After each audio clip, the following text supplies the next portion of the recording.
নমস্কার, আমি অ্যাস্ট্রোলজার কৃষ্ণপ্রসাদ প্রধান আপনাদের প্রত্যেককে আপনাদেরই চ্যানেল ইন্ডিয়ান অ্যাস্ট্রোলজিতে ওয়েলকাম জানাই। আশা করি সকলেই ভালো আছেন। আজকে আলোচনা করব মিথুন রাশির জাতক জাতিকাদের অক্টোবর মাস কেমন যাবে, মাসিক রাশিফল।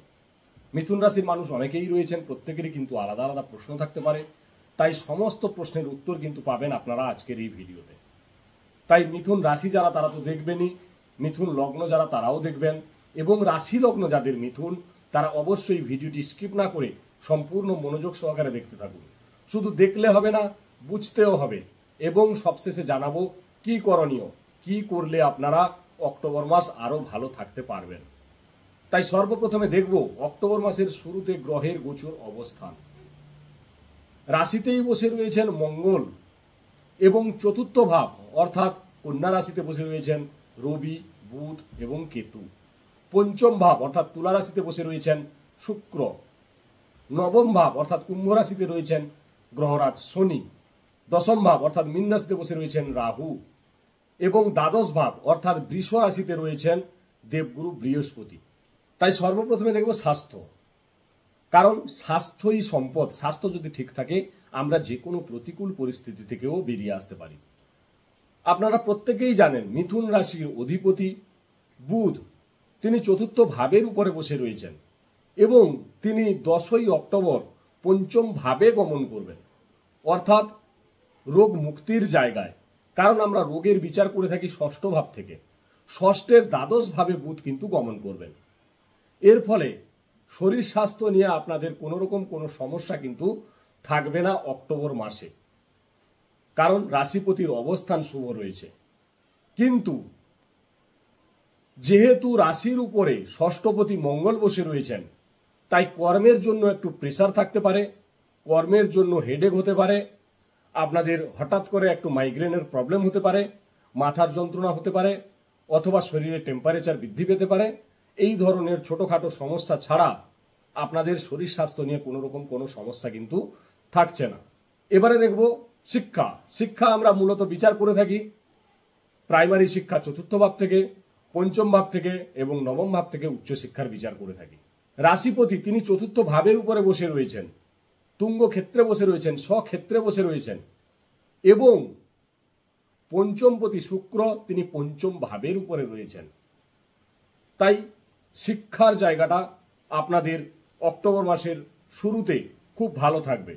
যাদের অ্যাডমিশন রয়েছে, যাদের কোনো এক্সাম রয়েছে, আপনারা অবশ্যই ভালো ফল পাবেন অক্টোবর মাসের শুরুতে। পঞ্চমপতি তিনি 13ই অক্টোবর ষষ্ঠ ভাবে গমন করবেন, এবং রাশিপতি তিনি পঞ্চম ভাবে গমন করছেন। এর ফলে যেহেতু রাশিপতি পঞ্চম ভাবে যাচ্ছেন, শিক্ষায় আপনাদের মনোসংযোগ থাকবে, কিন্তু যেহেতু পঞ্চমপতি ষষ্ঠে আছেন, মন ডাইভার্ট হবে, মনোসংযোগের অভাব ঘটবে, একাগ্রতা থাকবে না। এই জায়গায় কিন্তু আপনাদেরকে একটু সচেতন থাকতে হবে, মনোসংযোগ ঘটাতে হবে। ওভারঅল যেটা দেখা যাচ্ছে অক্টোবর মাসে শিক্ষার জায়গা মোটামুটি ভালো রয়েছে। এবারে দেখব প্রেমজ রিলেশন। প্রেমজ রিলেশনও কিন্তু আমরা বিচার করে থাকি পঞ্চম ভাব থেকে। পঞ্চম ভাবের উপরে পঞ্চমপতি বসে রয়েছেন, রাশিপতিও তিনি কিন্তু তুঙ্গ ক্ষেত্রে রয়েছেন। তাই প্রেমজ রিলেশনের জায়গাটা আপনাদের ঠিক থাকবে। কিন্তু যেহেতু মঙ্গল আপনার রাশির উপরে বসে রয়েছেন, হঠাৎ করে রেগে যাওয়া, মাথা গরম হয়ে যাওয়া, এই নিয়ে কিন্তু আপনাদের রিলেশনশিপের মধ্যে একটু সমস্যা হওয়ার সম্ভাবনা থাকছে। তাছাড়া অক্টোবর মাসে আপনাদের প্রেমজ রিলেশনের জায়গাটা মোটামুটি ভালো রয়েছে। এবারে দেখব বিবাহিত জীবন। বিবাহিত জীবন আমরা বিচার করে থাকি সপ্তম ভাব থেকে। সপ্তমপতি তিনি বসে রয়েছেন আপনার দ্বাদশ ভাবের উপরে। সপ্তমপতি দেবগুরু বৃহস্পতি তিনি দ্বাদশ ভাবের উপরে বসে রয়েছেন, অর্থাৎ অশুভ ভাবে বসে রয়েছেন। দ্বাদশ ভাবটাকে আমরা কিন্তু শুভ মনে করি না। তাই যাদের জন্ম ছকে অশুভ গ্রহের দশা চলছে বা বিবাহিত জীবনে সমস্যা রয়েছে, তাদের সাংসারিক একটু প্রবলেম হতে পারে। যদি সাংসারিক প্রবলেম না হয়, তাহলে কিন্তু পার্টনারের শরীর স্বাস্থ্য নিয়ে কিছু না কিছু সমস্যা কিন্তু দেখা দেবে। এবারে দেখব ভাগ্য, ক্যারিয়ার এবং ব্যবসা। ভাগ্যপতি, আপনাদের ভাগ্যপতিকে অর্থাৎ ভাগ্যের বিচার করে থাকি নবম ভাব থেকে। তাই নবমপতি তিনি নবম ভাবের উপরে বসে রয়েছেন, অর্থাৎ গ্রহরাজ শনি। যেহেতু নবমপতি নবম ভাবের উপরে বসে রয়েছেন, তাই ভাগ্য আপনাদের সহায় হবে। কিন্তু শনিদেব বক্রী অবস্থায় রয়েছেন, তিনি অষ্টম ভাবের ফলটা কিছুটা প্রদান করবেন। এবং দেবগুরু বৃহস্পতি, যাকে আমরা ভাগ্যের কারক প্ল্যানেট বলে থাকি, তিনি কিন্তু দ্বাদশ ভাবের উপরে রয়েছেন। তাই যে সমস্ত কাজে ভাগ্যের প্রয়োজন হয়, কোনো প্রপার্টি কেনাবেচা করতে চাইছেন, কোনো বাড়ি বানাতে চাইছেন, কোনো গাড়ি কিনতে চাইছেন, বা কোনো ইনভেস্ট করতে চাইছেন, শেয়ার মার্কেট করতে চাইছেন, স্টক মার্কেট করতে চাইছেন, সমস্ত কাজেই কিন্তু আপনাদের কোনো না কোনো বাধা আসবে। কিছু না কিছু বাধা বিপত্তির মধ্য দিয়ে আপনাদেরকে এগোতে হবে। কারণ অপ্রিয় হলেও সত্যি কথা, আপনারা মিলিয়ে নেবেন, সবই ভালো ভালো বলে চলে যাব, কিন্তু আলটিমেট আপনার কোনো কিছুই মিলবে না, সেটা তো ঠিক নয়। যেটা গ্রহের গোচরের উপরে যে প্রেডিকশন, সেই প্রেডিকশন অনুযায়ী কিন্তু আমি ফলাদেশ করছি। কারণ আপনার জন্মছকে কি রয়েছে, কোন প্ল্যানেটের দশা চলছে, সেগুলো কিন্তু আমি জানি না, এটা ওভারঅল প্রেডিকশন করছি। তাই ভাগ্য আপনাদের কিন্তু সহায় হবে, কারণ নবমপতি নবম ভাবের উপরে যেহেতু বসে রয়েছেন, তাই একটু লেটে হবে, কিছু না কিছু বাধা বিপত্তির মধ্যে দিয়ে হবে। এবার দেখব ক্যারিয়ার অর্থাৎ দশমপতি দেবগুরু বৃহস্পতি, তিনি বসে রয়েছেন দ্বাদশ ভাবের উপরে, এবং দশম ভাবের উপরে রাহু বসে রয়েছেন। রাহু কোনো না কোনো চেঞ্জ দিয়ে থাকেন, কোনো পরিবর্তন ঘটান।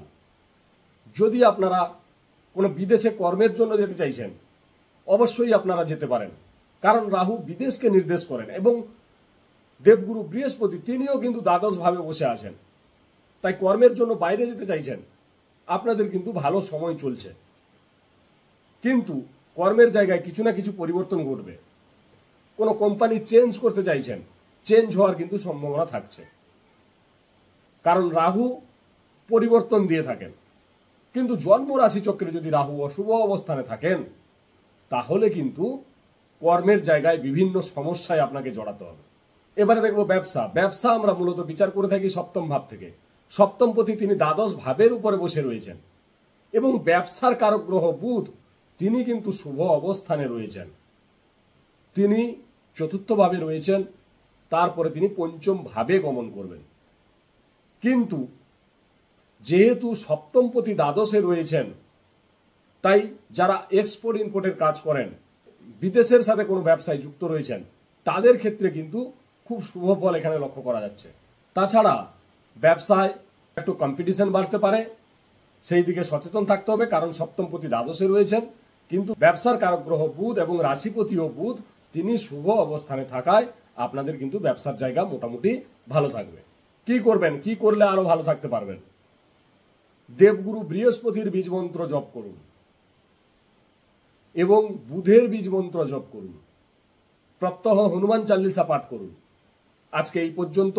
যদি ভালো লাগে লাইক কমেন্ট শেয়ার অবশ্যই করবেন, এবং চ্যানেলটিকে সাবস্ক্রাইব করুন, যাতে নেক্সট ভিডিও ছাড়ার সাথে সাথে সবার আগেই নোটিফিকেশনটি আপনার মোবাইলে চলে আসে। সবাই ভালো থাকবেন, সুস্থ থাকবেন। আজকে এই পর্যন্ত, নমস্কার।